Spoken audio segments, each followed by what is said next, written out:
I'm Amy. Welcome to my channel, The Peppermint Penguin. If you want to start scrapbooking but you're unsure where to start, you're in the right place. I'm going to talk you through the supplies you need and maybe some supplies that make the hobby fun. I want to stress to you that above all things, this is about memory keeping and preserving your memories and your family's memories. So the supplies aren't what's important, but what's a new hobby without some fun things? So we'll talk about some fun things. We'll also talk about some ways to make the most of your tools and supplies and how to save money here and there. But I wanted to preface this video with that. It is not about what supplies you have, but the fact that you are keeping memories for your family and for yourself. That's one of the reasons why I love the fact that scrapbooking is trending again. I have been scrapbooking for a very long time. I started scrapbooking when I was 13. It was roughly, I'm gonna get the dates wrong, 2006, 2007. When I first started scrapbooking, the last time that it was really trendy, and I have been scrapbooking on and off over the years, but I'm super excited that it's trending again because printing your photos and getting them off the internet, off your phone, is so important. I love that scrapbooking is encouraging people to do that. So I'm really excited that scrapbooking is trending, and I'm excited to dive back in because I haven't done it for a long time and I just can't wait to, I have so many photos that I had printed and hadn't scrapbooked, and then I have photos that I need to print and then scrapbook. So thanks for being here. Okay, so in this video, we're going to talk about where to shop for supplies, and we'll chat about the supplies themselves, and thirdly, we'll talk about some lingo that you may hear when shopping for supplies or talking to other people. This is lingo that's been around a long time, so I don't know if people are really using it this time around, but this is scrapbook lingo that has kind of been around a long time. And I'm also going to show you a couple examples of finished projects as I show you the supplies so that you can kind of see how they're used. Okay, so let's dive in. First, I want to talk about where to shop. Now, back in the day, there were a lot of actual stores where that just sold scrapbooking supplies. And those stores, most of them went out of business when the trend died out.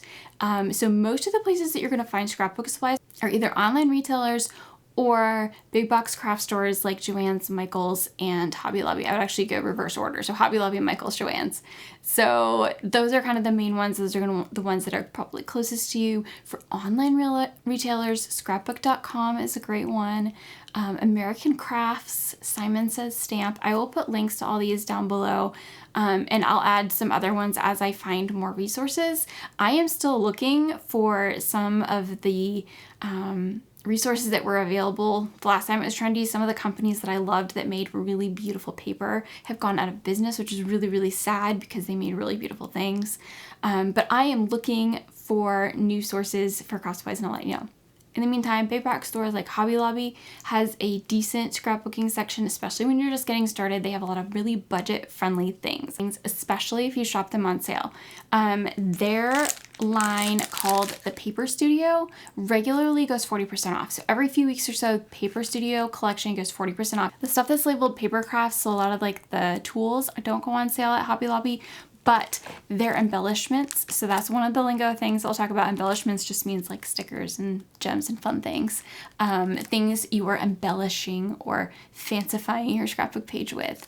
The Paper Studio embellishments do go on sale, so please wait until there's a sale so that you can get a good deal on those. The same with Michael's. I'm not familiar with their sales schedule, but they frequently put things on sale, especially like their cardstock and their stickers and stuff.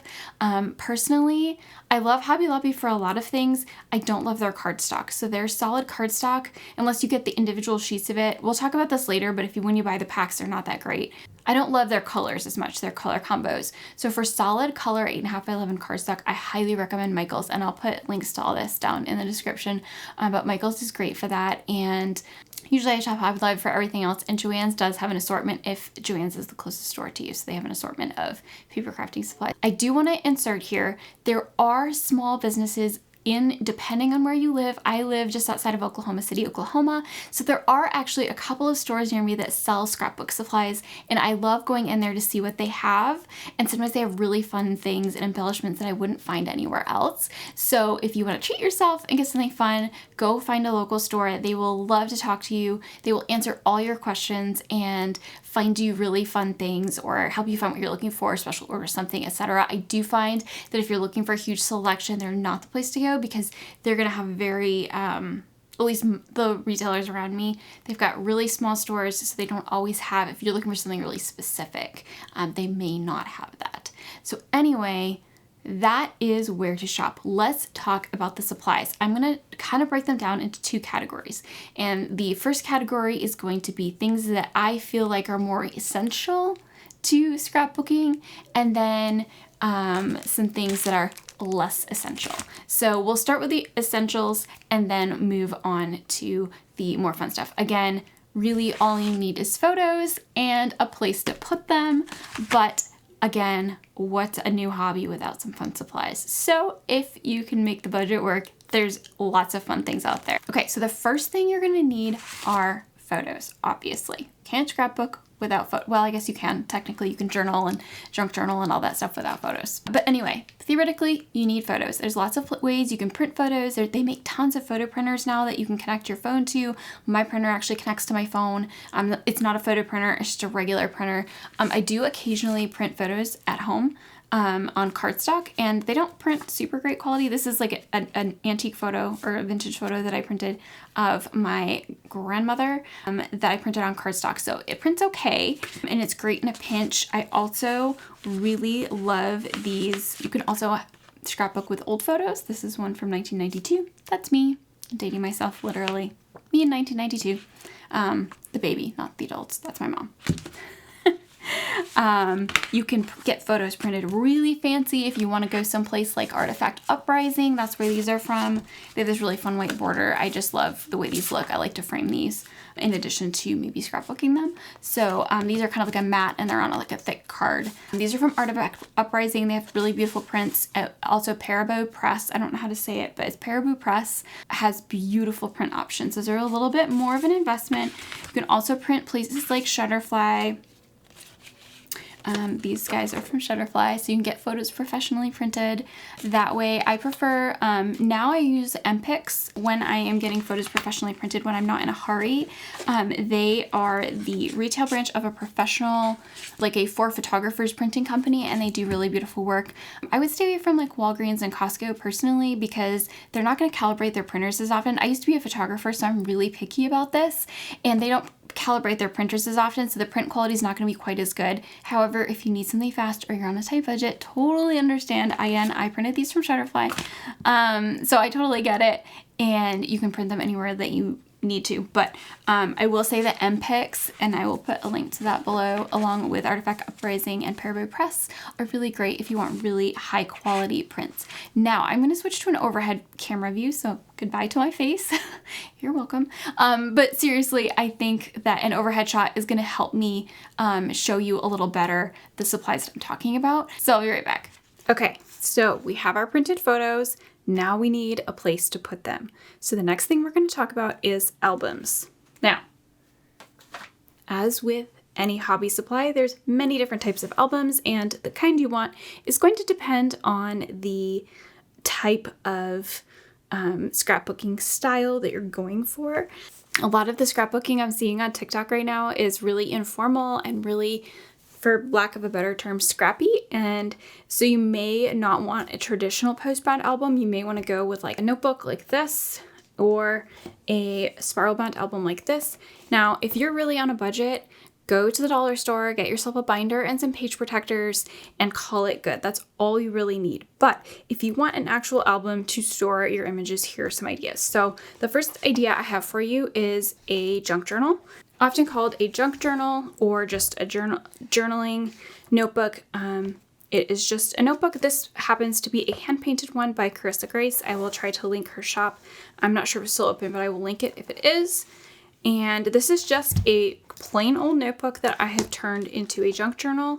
And it's a really informal way of preserving memories. It's literally just stuff cut out of magazines and note cards from people and things like that.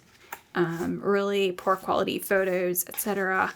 And this is just a really informal journal that I am doing, and I'm putting in this notebook. Now, I will show you the one flaw with this type of notebook, and that is the thickness issue. So because has a fixed binding, once you start, you can see I only have a few pages done, but it's already making it really thick and hard to close. That's why I have a ribbon closure on it. And the problem with that is that once I fill up more of these pages, it's going to really put a lot of stress on the binding and it may break the binding at some point. I may end up just not being able to fill the whole thing because I tend to layer a lot when I am junk journaling or scrapbooking. But we will just find out. But that is one thing you want to consider. If you want to do more layering of things, then you may want to find something that has a little bit more flexible binding. But that is one option. It's just a basic notebook or journal. The next option, all of the rest of the options I'm showing you are from Hobby Lobby, and I got them all in white. They come in lots of different colors. They come fabric colored. They come all sorts of different ways, but I just grabbed white ones first of all because I like the way white looks on my shelf, and I wanted to kind of show you a blank slate so that you can take your style and do whatever you want with it. And I'm going to decorate this cover, I promise. But I have a few different scrapbooks to show you. This is a spiral bound option with fixed pages. What I mean by fixed pages is the pages don't come out and they don't have any kind of protection over them, and theoretically you're scrapbooking right on the page. This is perfect if you're doing something more casual. Again, just taping some photos down, putting some fun papers, writing on it, and you're calling it good. If you're doing any kind of technique, adding lots of things, piercing through to the back side, this may not be the best option unless you're taking a piece of cardstock or paper. Hang on. Like this, and like doing your page on top of this instead of the actual page, because you can't take these out. So if you mess something up, you're gonna have to like rip it out and throw it away. And if you have ink or paint or something that goes through, you wouldn't want it to go through onto a layout that you have on the other side. So if you're scrapbooking this side and you've already done this side, you don't want to damage this side. So those are the cons of this album. I've actually been working with it a little bit. I'll show you an example page here. This is my travel scrapbook, so I'm starting to put all of my travel scrapbook pages in this album.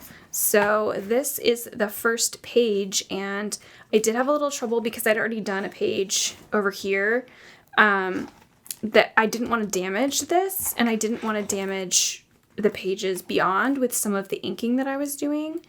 So what I did was I grabbed a piece of cardboard. If you're using a journal like this and you're just working right on the pages here, I grabbed a piece of this is chipboard, but cardboard works too. Slide it under so that when you're working on this page, you're not damaging the pages beyond it. This spiral bound option is an option, and the other thing is you can't take out pages or add them in. And then I'll show you another con of this when I show you the post-bound album. This is the post-bound album, and the post-bound album is the most common type of scrapbook album, or at least it has been in the past. It comes in lots of different sizes. I believe it also comes in like a 6x6, but 8x8, 8.5x11, and 12x12 are the standard sizes. The most common of those I would say is the 12x12, but if that is intimidating to you with these big giant pages, then you can start with something smaller. Paper comes, we'll talk about paper in a minute, but 8.5x11 and 12x12 are the two common paper sizes. That's not true. They do make 8x8 and 6x6 paper. This, for instance, is a 6x6 paper pad, most commonly used by people who are making cards, greeting cards, but scrapbookers use them too, and it's a good budget-friendly way to build your paper stash. One thing I want to mention, if you're doing an 8x8, I haven't put anything in here mostly because I don't really do much 8x8, but I wanted to show you the album. Again, these are all from Hobby Lobby, and I got them whatever the sale price was. I think it was like 40% off. What I want to show you here is with an 8x8 album, if you plan to print photos 4x6, now if you're printing Polaroid, like some mini Polaroids, or you're printing at home and you can control the size of the image, 8x8 might be the perfect choice for you. However, if you're planning to print a bunch of 4x6s, look how much space the 4x6 takes up on the 8x8 scrapbook. That's a lot of space. If you want to add pretty things around this, or a title, or a lot of journaling, there is not a lot of room. Again, journaling, again, a lingo term, journaling is just writing out the story or writing whatever you want to say about that photo. And I mean, I could put a big block here, but I wouldn't have a lot of room for decoration, and I wouldn't be able to add additional photos. So that is just one thing to note with the 8x8. Similarly with the 8.5x11, you're going to be limited on space if you're going to be using 4x6 photos or anything larger than that. Like for instance, a 5x7 would be quite large on this size of paper. Now, the really cool thing about post-bound albums, so all of these sizes are post-bound. The really cool thing about them is that they allow you to expand them. So let me show you, I don't know if I can show you the binding here. You can see this binding has this piece in the middle. These are meant to be expandable. So when you open them up, they have this screw here. And then there's, you can see on the other side, this just flips back and you can unscrew these, and they sell post extenders. And what that does, there's extra, you can see there's an extra bit of paper here from this flap, and that allows you to expand the album as you put pages in there if you don't have enough room. And that is the really beautiful thing about post-bound albums, is that it allows you to take these dividers out, add new ones, rearrange the pages. So if you're like, I want these pages in a different order, you can just open it up and add the pages or rearrange them as needed. And things like the spiral bound album are not going to give you that flexibility because the pages are what they are. Let me show you a couple examples. An example. Here's the 12 by 12. Here's what a 12 by 12 page with a 4 by 6 photo would look like. This is a layout that I started it a long time ago and I hand stitched all these for some reason. But I finished it recently and I'm really happy with it. But this is what the 12 by 12 looks like, the page looks like. I want to show you, because of the way it's designed, the pages, and this is just, I don't have any double layouts, but a lot of times people will do a layout that goes across the 12 by 24 space. So it'll be one scrapbook page, but it goes all the way across, and photos will go all the way across, and they'll even like cut photos in half. And as you can see here with the post bound, there's very little space in between here. So I just put some cardstock in here to show you, but there's very little space here so I know I'm really hating on the spiral bound, but this is the other reason. If you wanted to do across here, it really wouldn't look that good. It would look very fragmented and split because you've got this giant coil down the middle. Again, I'm sorry, I'm hating on the notebook, and it may be the perfect thing for you. And I do like it for this kind of fun style that I'm working with, but overall I prefer the 12 by 12. The other thing is, so what you do with these is you just take the scrapbook page and you slide it in here, and then you can slide another scrapbook page in on the other side and rearrange them as needed. So anyway, that's the post-bound album. Enough about that. One more moment for the pretty pink. Anyway, all right. Okay, let's talk essential supplies. First of all, you need a way to cut photos and paper trimmers. This is another good moment to talk about lingo. If someone says crop, you need to crop the photo. Now, in this digital day and age, that usually means using the crop tool on your phone.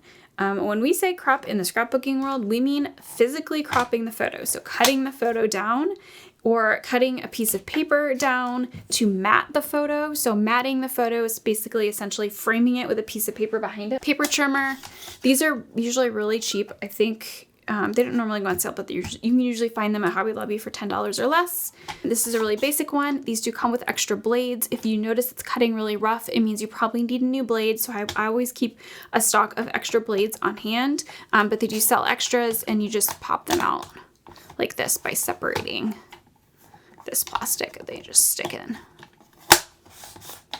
And that's the paper trimmer, really easy. There's also a guillotine, like the old school slicer that people really like as well, but this is really easy. You can just stick the paper in here. This is how you get a straight edge. So yes, you need a good pair of scissors, but scissors, unless you are really, really good at cutting straight lines, which I am not, a paper trimmer is going to be your best friend for really straight edges on both your photos, your cardstock, your paper, all the things. Obviously, you need paper to stick. If you're not using like a notebook thing, you need paper to stick your photos to. So I have some items to show you. We're going to talk about paper, and we're going to talk about cardstock. So paper, as you would expect, feels like paper, that thinness. Again, it usually comes in 8.5 by 11 or 12 by 12. It comes in both individual loose sheets like this, or it comes in pads. Both paper and cardstock will come in pads like this. This is a cardstock pad. I highly recommend white having white cardstock in 12 by 12 or 8.5 by 11, depending on which album size you're using. Cardstock is going to be your best friend. So paper is fun, and it comes in all kinds of different patterns. These are just a couple examples. Oops, that's cardstock, but these are some fun papers that I love. And then there's cardstock. So cardstock is going to be thicker. It's going to vary in thickness, but it is going to be thicker than paper. And I use it a lot for backgrounds or little things. I use it everywhere. These are like individual sheets that you can buy. They're usually cheaper when you buy them in a multi-pack. And you can get lots of, this is a really good way to build your collection. This is where I said Michael's is like the absolute best. I love their colors. Let's see, you go white cardstock. This is 8.5 by 11. And here's just some different colors, and you can see it's a little bit thicker, a little sturdier. This is like a really thick, comes in every color under the sun. Again, Michael's sells these multi-packs that have really good color ranges, and I have bought a ton of their cardstock when it is on sale. Not that it's expensive even when it's not, but why not wait for the sale, right? One thing I will say, this 75 pack of this cardstock this is the Paper Studio, so this is from Hobby Lobby. Guys, I love Hobby Lobby, but this cardstock is garbage. Garbage. It is really hard to tell when you look at it. It just looks like regular old cardstock, but it is really hard to write on. It smears really easily, and it like, especially the back. So this side's okay, but like this side is like, has a weird finish on it, and you can't write on it. I have tried every pen and it doesn't dry. It just never dries. It's awful. Don't buy this cardstock. I bought it and I have been using it as like dividers for my other cardstock. It's so bad. Don't buy it. There is your PSA. All right. So cardstock, paper. Let me show you examples of cardstock and paper in use. Oh, and the other thing is, sorry, I'm trying not to deep dive too much because I know this is kind of an overview, but cardstock can be either textured or smooth. If for some reason you happen to have a Cricut for crafting, know that smooth cardstock cuts better than textured, and there's a limit to how small you can cut cardstock with a Cricut. If you're just doing vinyl on the Cricut, just know that it's harder with cardstock. It struggles a little bit more to get a clean finish. Couple things. So this background is cardstock. This is a patterned paper, the snowflake. Then I have more cardstock. This is actually a solid paper. And then this is like a patterned paper that has a little bit of a pattern, and you can see two mats. So we'll talk about mats here because this photo is matted on white. So it's stuck to just a slightly larger piece of white cardstock to kind of frame it. And then an extra pink cardstock scallop. So there's 2 layers of cardstock, paper, paper, cardstock, paper, cardstock. Probably a little excessive. And then this tag is cardstock as well. And this is cardstock, cardstock, cardstock. Lots of different colors. This is a glitter cardstock that I have that I really, really love. It made the snowflakes really beautiful. So there's an example of that in use. This one I didn't really use. The only cardstock is the birds. I used some other materials. And then this one, I actually made this cardstock, or I made this patterned, which we'll talk about in another video, but it's a way to save money. It's to make your own paper. Okay. Adhesive. Adhesive is important. You need to be able to stick your photos to things. There's a variety of different adhesives out there. Back when I had no budget, when I was a teenager, I used typical Scotch double-sided tape that you find in the office supply section. It works great. It works great. I used it all the time, and I still do occasionally.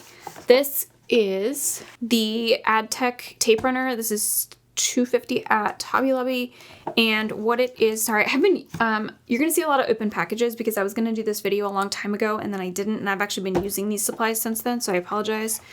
This is basically just a tape type adhesive that you run along something with, and I found that it can be kind of annoying when it gets stuck, but the adhesive itself seems to adhere a little bit more smoothly and thinly, is that a word? Goes on a little bit thinner and creates a little bit of a cleaner adhesion than the double-sided tape. Just personal preference on that. My best friend is foam tape. So foam dots, these are foam squares. This is a roll of just straight foam tape. I highly recommend doing the dots and the squares, and yes, it costs a little bit more money, But here is the deal. Oops, I'm upside down with these. Here's the thing. When you cut this with scissors, you are cutting adhesive with scissors and it will ruin your scissors unless you have really nice nonstick ones. I've not yet found any that cut foam tape without being ruined, or you have to use glue gun all the time. It is just really annoying to cut this. So yes, it's a good budget-friendly option, the rolls, and you can get the rolls. This is really dirty, but you can get the rolls in different widths. But I really dislike them. So once I bought the individually broken up ones, my life was changed forever. And then these are the dots, and these come in different sizes, which is really nice. You can see I've used a couple of the different sizes. And let me show you how I used these. I know I keep showing you the same scrapbook page over and over, and it's because I'm not proud of my other ones, so this is the one you're seeing for simplicity's sake. Okay, so foam tape, you can kind of, I don't know if you can see, but there's like thickness to this. There's layers. Some of the things are higher than others, and it just helps create some dimension. So this is accomplished with foam tape. So for the most part, I used the bigger pieces of foam tape for like behind the photo and, oh, sorry, not there. Yeah, this and these guys. But then these snowflakes, I actually used the round dots because it worked a little better, and that's why an example of why I have both. As while we're talking about adhesive, I also keep glue handy. So actual liquid glue. Now these are this is actually kind of two tools in one, I guess, because there's glue in here, but it doesn't come in these applicator bottles. I buy these super fine tip applicator bottles at Hobby Lobby, and I fill them with glue. Now there is a white glue, and I don't have the bottle. I cannot find it, but it is, I believe, Scotch brand liquid glue. I think it's Scotch brand tacky glue, and it is so amazing. It does not bleed through paper, which is really amazing, and it dries really fast. So it's a fast drying glue, liquid glue that also doesn't bleed through paper. I will put a link below because it is wonderful glue, and I put it in these bottles. I recommend keeping a pin handy. Even with the little lid, it gets glue gets stuck in here, and you need a pin to kind of get it out. That's really essential. Anyway, liquid glue, and I use that for these embellishments. We'll talk about these little pearls later, but these are not stickers, so I had to glue them on, and I find that works better. You can also use glue dots. Glue dots come on rolls, or they come on a microdot runner that's similar to the tape or the glue runner, but I don't use them very much. I find that glue, glue dots have a little thickness to them, and I have found that glue is going to get you a smoother finish and get it closer to the paper. All right, so that is adhesives. All right, last few essential tools: a black pen and a white pen. I will show you colored pens in a minute, I promise. I'm just not calling them essential. These two pens are great. I'm going to put links. It's really hard to find a good white pen that shows up. So I will link this another. If you follow Beth Dilly, she recommended these and they're amazing. And then I love the Paper Mate Flare pens. Really fun pens, and they come in all different colors, but essential: black and white for journaling. Next to your photos. Reverse tweezers. I promise you, these are essential for little things. I cannot tell you how many years I went without these, going, oh, I don't need those. You need them, please buy them. They relieve so much frustration when you're moving little things around. If you're used to regular tweezers, the reverse ones do take a little bit to get used to, but really wonderful tool, and I really highly, highly recommend it. Good old pair of scissors. You just need scissors for things. Corner punch. Maybe not essential, but it does create a really nice finished edge on photos and cardstock. I'll show you that here in a sec. Rounded corners. Use my little corner punch. I've had this since high school. If it gets dull, just punch it. I think through wax paper is what you're supposed to do, but I've never had an issue. I've literally had this forever. And it creates really nice little corners. And then, other thing I want to show you is a date stamp. And yes, I'm calling it an essential. They're super cheap. This was $3.99, and it has all of the, I'll show you the back. I don't know if you can see that. It shows you what's the dates that are on there, and then there's like some blank ones as well. This one goes 2019 to 2028. I actually have two other date stampers because they have a different range of dates. I think mine go back to 1999 and then all the way to 2028. So Anyway, date stampers, plus they're just fun and make you feel like a librarian. The only kid who played librarian when I was little? I did. Maybe that's why I'm obsessed with these. But anyway, I'm just showing you an example of that being used right there, August. And then I wrote in 2009 because I didn't realize that I had the 2 other date stampers that had a 2009, but whatever. Anyway, date stamper, really fun and versatile, and you really get your money's worth out of a $4 tool. Obviously you do need, I guess I should have grabbed, you need an ink pad to go with this. This is just a really cheap black ink pad. I think it's from Michaels, but you need ink to go with the date stamper. Okay, that's what I'm putting in the essentials category. Let's talk about the fun stuff. I know you've been waiting for this. Let's talk about fun things. Fun things you can add to your scrapbook pages. I know this is a mess. Let's talk about it. This is absolutely a mess. All right. Lots of things you can glue on. Pearls are really trendy right now. Ah, I just made a mess. I buy these in bulk. You can buy them as stickers too. I want to show you this. So you can buy these as stickers. These are $4.49, and they do come with a decent amount, and of course they already have glue on the back, so that's handy. However, I got this whole thing of different sized gems, very similar. Let's see. So this was $8.49, and so I got them about half off. So I paid like $4.50 for these and like $2 something for these because they were both on sale. So like, yes, it's double the price, but like, look how many you get.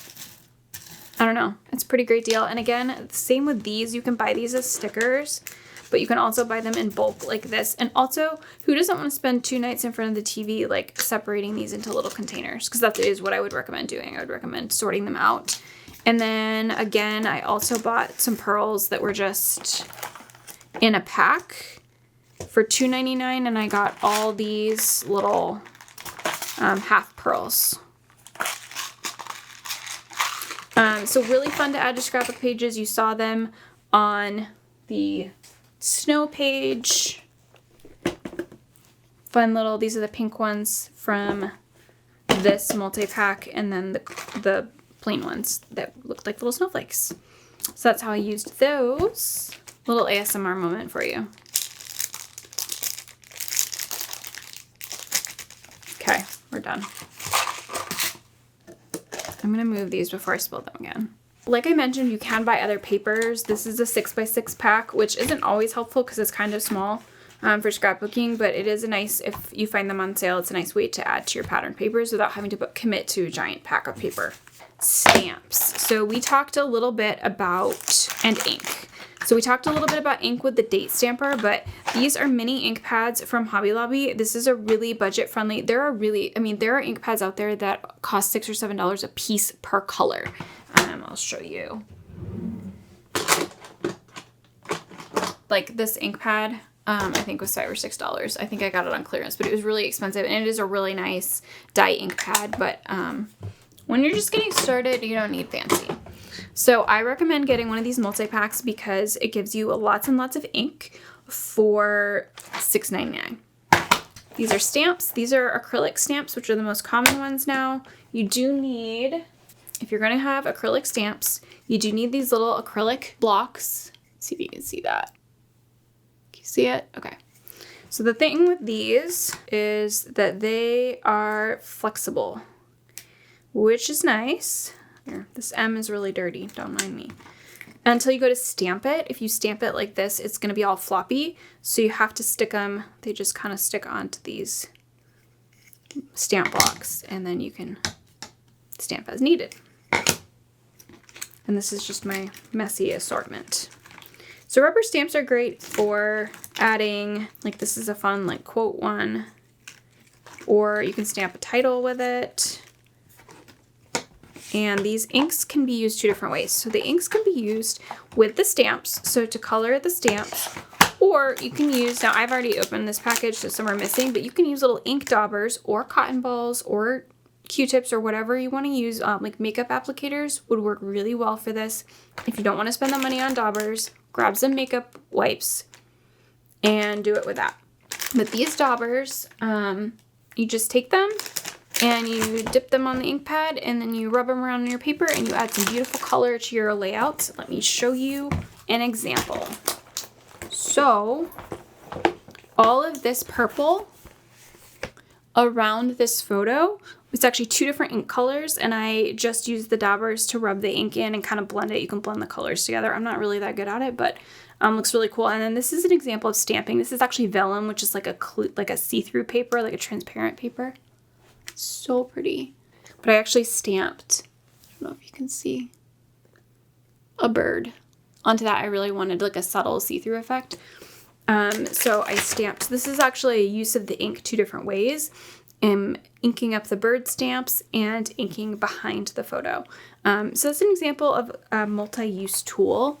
Again, for budget purposes, stamps give you, and like ink give you a really good return on your investment because the ink can be used multiple different ways, like I've shown here. And it's not just like a pack of stickers. Speaking of stickers, I do have some more to show you. You want alphabet stamps because, and I think I've been showing you these like backwards the whole time and I apologize. These are lettering stamps. I got all this stuff on clearance, but sorry, these are letter stickers. They're really fun for titles and things like that if you're not gonna hand write them. These stars are just so fun. I love them. It's the same alphabet. And then these guys, these are really handy. I used these stickers. Again, if you have a Cricut or something, definitely make titles with that if you want to, but I used these stickers here. Sorry, this video is getting a little chaotic. It's been a long day. Oh, I was going to show you. Speaking of alphabet and stamps, these are just some little stamps that you can use the ink pad for.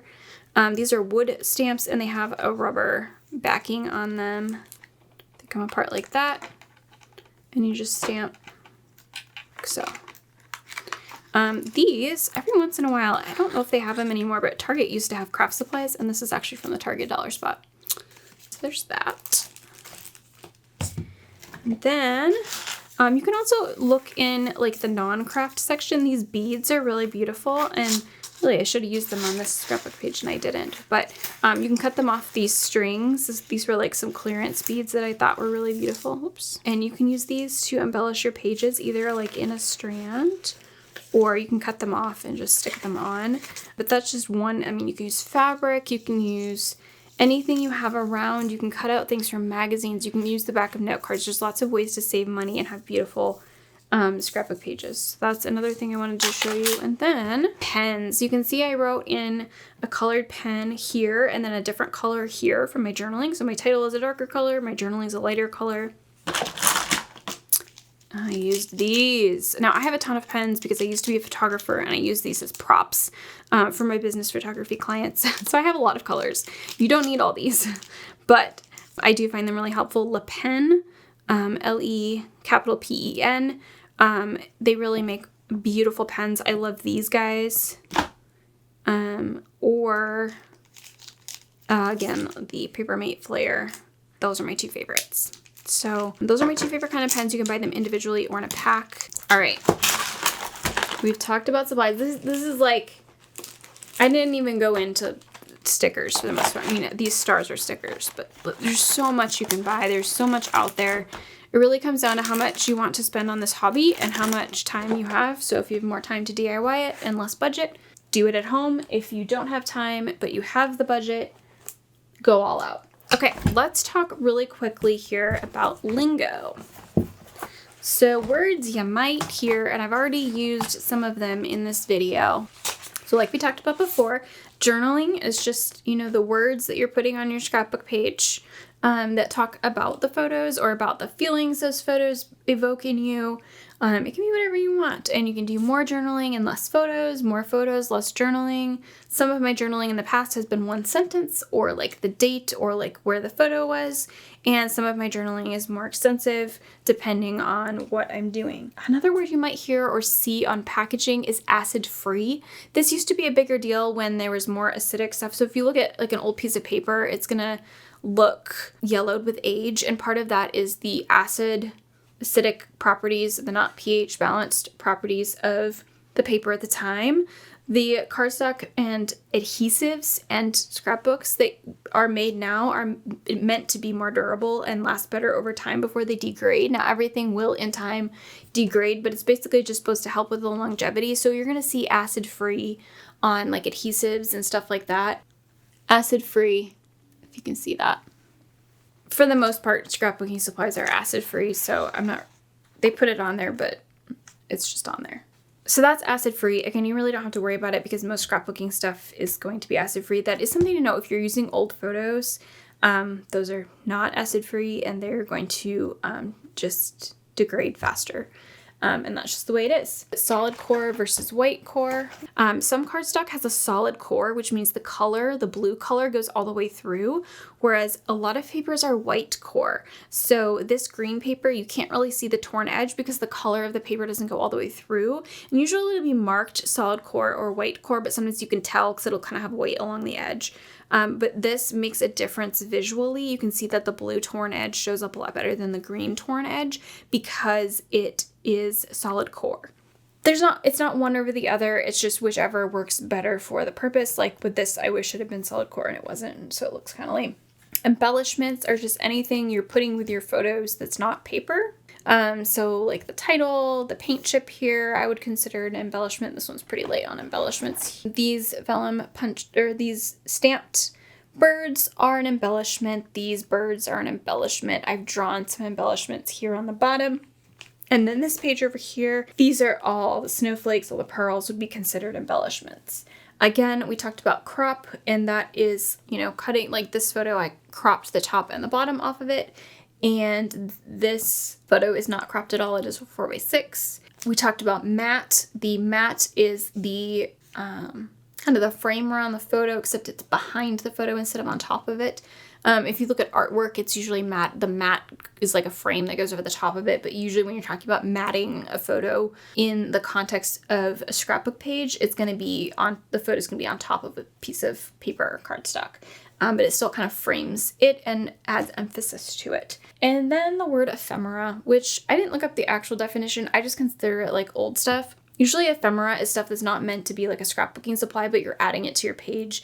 It could be something like a vintage photo, a little clip. They sell ephemera packs at like Hobby Lobby, like the Tim Holtz line is really big into ephemera. You'll see that term all over the place. If I missed a term or you've heard something and you're like, I don't know what this means, leave me a comment and I will try to answer that for you. If you have any questions about any of the supplies or you saw something that wasn't linked, do drop a comment below. I hope this was helpful for you. I had so much fun putting together these examples and digging out some supplies and kind of hashing out what I wanted to talk about.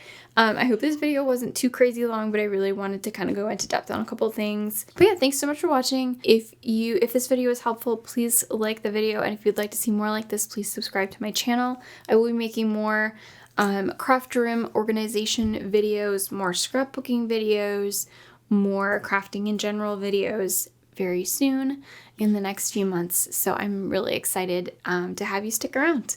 But thank you so much for being here. Comment with any questions you have. Let me know your scrapbooking dilemmas. Let me know if you're getting back into it or you're starting for the first time, what questions you have, what questions I can answer for you in future videos. Thanks so much for being here.